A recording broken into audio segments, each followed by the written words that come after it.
మరీ ఘోరం, 5వ హెలికాప్టర్ క్రాష్ 6 వారాల్లో. కేదార్నాథ్ ధమ్ నుంచి గుప్త్ కాశీ వెళ్లే హెలికాప్టర్ కూలిపోయింది. ఆన్ బోర్డ్ అయి ఉన్న మొత్తం 7గురు చనిపోయారు, 10 ఏళ్ల బాలికతో సహా. ఎవ్వరూ మిగల్లేదు. కారణం ఏంటి అంటే సివియర్ వెదర్ కండిషన్స్, దాని వల్ల ఇది కూలిపోయింది అంటున్నారు. వెంటనే సర్చ్ ఆపరేషన్ అనేది మొదలు పెట్టారు. ఇది ఉత్తరాఖండ్ లోని గౌరీకుంద్ ఫారెస్ట్ లో కూలిపోయింది. మొత్తం 7గురు చనిపోయారని చెప్పి కన్ఫర్మ్ చేశారు. ఇది ఆర్యన్ ఏవియేషన్ వాళ్ళది. సీఎం వెంటనే టెక్నికల్ కమిటీ ఒకటేసి సేఫ్టీ నార్మ్స్ ని మొత్తం రివ్యూ చేయండి అని చెప్పారు.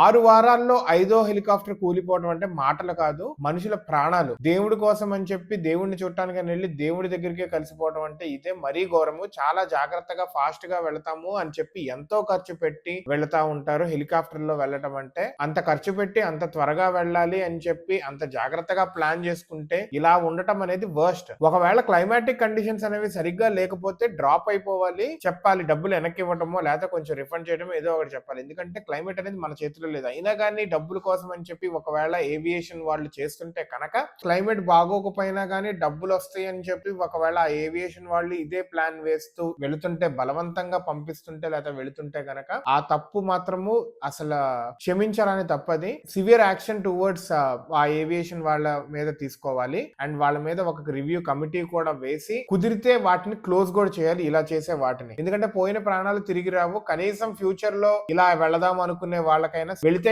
పోతారు అన్న ఫీలింగ్ వస్తుంది.